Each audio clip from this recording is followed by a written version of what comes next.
আমার বিষয় হলো বেমিসাল বাশার নবী পাক সাল্লাল্লাহু আলাইহি ওয়াসাল্লাম অতুলনীয় মানব।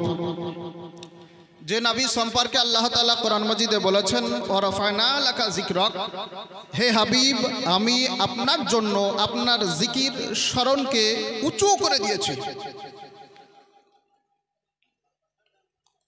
তো আল্লাহ তাআলা নবী পাক সাল্লাল্লাহু তাআলা আলাইহি ওয়াসাল্লামের স্মরণকে জিকিরকে উঁচু করে দিয়েছেন। এ নবী পাক সাল্লাল্লাহু তাআলা আলাইহি ওয়াসাল্লামকে আমরা মানুষ হিসেবে বিশ্বাস করি। আকীদা স্পষ্ট করুন। আমরা আহলে সুন্নাত ওয়াল জামাতের আমাদের আকীদা বিশ্বাস হলো আল্লাহ তাআলা দুনিয়াতে যোগ্য সুযোগ্য পুরুষগণকে নবী করে পাঠিয়েছেন, কোন মহিলা বা নারীকে নবী করেননি। আমাদের আকীদা যে আল্লাহ তাআলা মানুষকে মানুষের মধ্যে পুরুষদেরকে নবী করে পাঠিয়েছেন। তা আমরা আমাদের নবী সাল্লাল্লাহু তাআলা আলাইহি ওয়াসাল্লামকে মানব হিসেবেই বিশ্বাস করি, মানুষ হিসেবেই বিশ্বাস করি, কিন্তু মহামানব অতুলনীয় মানব হিসেবে মান্য করি। এ কোথা থেকে পেলাম? ইসলামের দলিল থেকে পেয়েছি যে রাসূল পাক সাল্লাল্লাহু তাআলা আলাইহি ওয়াসাল্লাম অতুলনীয় মানব। তাহলে একটি আকীদা আপনার সম্মুখে স্পষ্ট হয়ে গেল যে কোনো মহিলাকে নবী বলা যাবে না। বর্তমানে গায়র মুকাল্লিদ তারা মহিলাদেরকে নবী মানতে আরম্ভ করেছে, আমাদের মানা যাবে না, কোরআন তার প্রমাণ রয়েছে। তো যাই হোক, আমার বিষয় অতুলনীয় মানব। অনেক কিতাবে বহু হাদিস রয়েছে, মূল অংশটা শুধুমাত্র বলছি। নবী পাক সাল্লাল্লাহু তাআলা আলাইহি ওয়াসাল্লাম বলেছেন, বুখারী শরীফে একাধিক হাদিস রয়েছে, তার মধ্যে একটি হাদিস হলো ৬৮৫১, আর একটি হাদিস হলো ৭২৪২। নবী আমার বলেছেন আইয়ুকুম মিসলি, জি জি ভাই সাহেব, তোমাদের মধ্যে আমার মতো কে?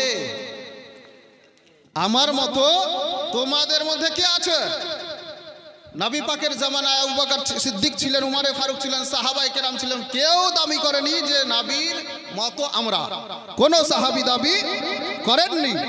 নবীগণের পর শ্রেষ্ঠ ব্যক্তি আবু বকর সিদ্দিক রাদিয়াল্লাহু তাআলা আনহু উনি ছিলেন, উনিও দাবি করেননি যে নবী আমি আছি আপনার মতো। ওনারা কেউ দাবি করেননি।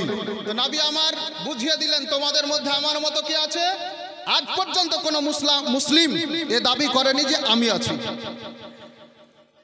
দ্বিতীয় কথা হলো, স্পষ্ট করে নবী আমার বলেছেন, বুখারী শরীফ ১৯৬১, আর অন্যান্য হাদিস রয়েছে। নবী আমার বলছেন লাস্তু কা আহাদিম মিনকুম, জি জি ভাই সাহেব, I am not like any of you, আমি তোমাদের মধ্যে কারো মতো নয়। বাক্য আবার শুনুন, বুখারী শরীফ ১৯৬১, নবী আমার বলছেন লাস্তু কা আহাদিম মিনকুম, আমি তোমাদের মধ্য হতে কারো মতো নয়। ভাই সাহেব, জি জি হক বাত, কারো মতো নয়। তো নবী আমার স্পষ্ট ভাবে জানিয়ে দিলেন তোমাদের মধ্যে কারো মতো নয়। বুখারী শরীফের হাদিস, সহিহ হাদিস। তাহলে নবী আমার নিজেই বলে দিলেন যে আমি তোমাদের মধ্যে হতে আমার মত, তোমাদের মধ্যে হতে কেউ আমার মতো নয়। তো নবী আমার নিজ ভাষাতে জানিয়েছেন যে তোমাদের মধ্যে আমার কেউ আমার মতো নয়। তাহলে নবীর হাদিস দ্বারা প্রমাণিত হলো যে উম্মতের মধ্যে বা সৃষ্টি জগতে নবীর মতো কেউ নাই। তো নবী রাসূল পাক সাল্লাল্লাহু আলাইহি ওয়াসাল্লাম নিজে বর্ণনা করে দিয়েছেন নবীর মতো কেউ নাই। আমরা সেই আকীদা অনুযায়ী এটাই বিশ্বাস করি যে নবীর মতো দুনিয়াতে কেউ নাই। এবার কথা হলো, কোরআন মাজিদে আছে কুল ইন্নামা আনা বাশারুম মিসলুকুম, হাবিব আপনি বলুন যে আমি তোমাদের মতো মানুষ। কোরআন শরীফে আছে, এ দলিল দিচ্ছে। তো এই দলিল কোরআন শরীফে সাহাবায়ে কেরাম পড়েছে, বর্তমান জামানার মানুষের চাইতে ওনারা বেশি বুঝেছেন। তা সত্ত্বেও কেউ দাবি করেনি, কেউ দাবি করেনি ইয়া রাসূলুল্লাহ আপনার মতো আমরা আছি। আমরা কোরআন মাজিদের আয়াতকে বিশ্বাস করি। মানব হিসেবে রাসূল পাক সাল্লাল্লাহু আলাইহি ওয়াসাল্লাম দুনিয়াতে এসেছেন, কিন্তু রাসূল পাক মহামানব, তা নবী আমার নিজেও ঘোষণা দিয়েছেন। কোরআন হাদিস এইরকম আরো অনেক আছে, আরো অনেক হাদিসে বলেছেন লাস্তু মিসলাকুম, আমি তোমাদের মতো নয়। সারা সৃষ্টি জগতে রাসূলে পাক সাল্লাল্লাহু তাআলা আলাইহি ওয়াসাল্লামের মতো কোনো ব্যক্তি নেই। এটাই কোরআন হাদিস শরীয়তের দলিল দ্বারা প্রমাণিত।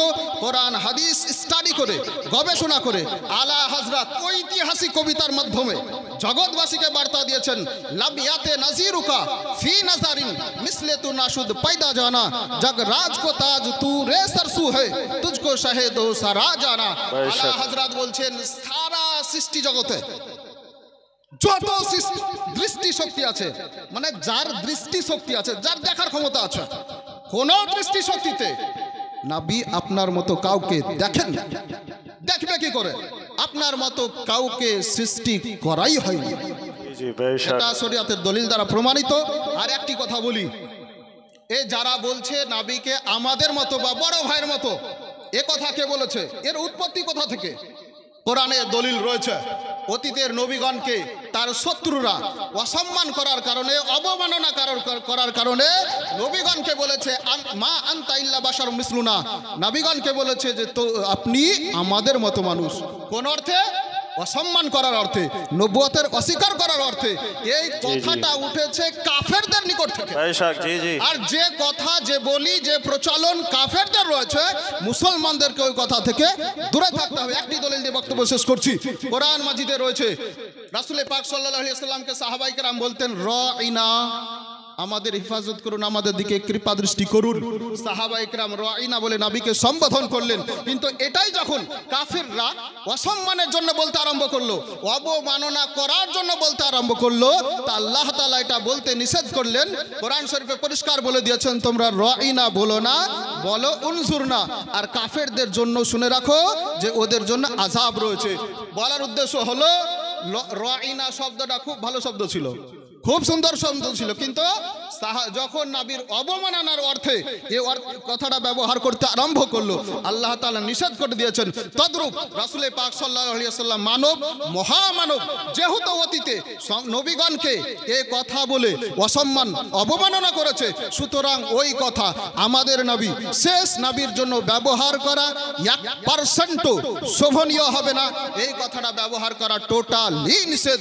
আল্লাহ তাআলা রাসূল পাক সাল্লাল্লাহু আলাইহি ওয়াসাল্লামকে অতুলনীয় মানব করে দুনিয়াতে প্রেরণ করেছেন।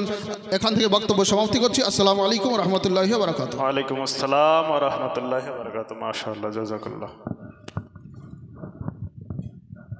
ব্রাদারান ইসলাম, যে সমস্ত ওলামায়ে কেরামগণ আজকে আমার পিরানে পীর দস্তগীর কুতবুল আকতাব গাউসুল ওয়ারা হযরত মুহিউদ্দিন আব্দুল কাদের জিলানী ও গিলানী রাদিয়াল্লাহু তাআলা আনহুর উরুস শরীফে অংশগ্রহণ করেছেন, আমি সমস্ত ওলামায়ে কেরামদের কাছে অনুরোধ করছি, বাইরে বসে না থেকে, বাইরে গল্পগুজব না করে, আপনারা সকলেই বুদ্ধিমান, আর এটা আমার গাউসে পাকের উরুস শরীফ। আপনি উরুস শরীফের শেষে বন্ধু বান্ধবের সঙ্গে দেখা সাক্ষাৎ হবে এবং গল্পগুজব করিয়েন, কিন্তু উরুস শরীফ চলাকালীন আমার অনুরোধ যে উরুসের বাইরে বসে না থেকে আপনাদের জন্য মঞ্চের ডানে বামে বসার ব্যবস্থা করা হয়েছে, চেয়ার দেওয়া হয়েছে এবং মঞ্চেও জায়গা আছে। সুতরাং বাইরে না থেকে আপনারা চলে আসুন। ইনশাআল্লাহ যে সময় ঘোষণা করা হয়েছে সেই সময়ে আমাদের এই সভার কাজ সমাপ্ত হবে। বহু ওলামায়ে কেরামগণ এসেছেন। আমার মনে বলে যে মুর্শিদাবাদ ডিস্ট্রিক্টে যত উরুস শরীফ পালিত হয়, এত মনে হয় ওলামায়ে কেরামগণ খুব কমই উপস্থিত হন। কিন্তু আলহামদুলিল্লাহ আমাদের উস্তাদের খানকা শরীফে উরুস শরীফ, সুতরাং আমরা গর্বিত। আমি ওলামায়ে কেরাম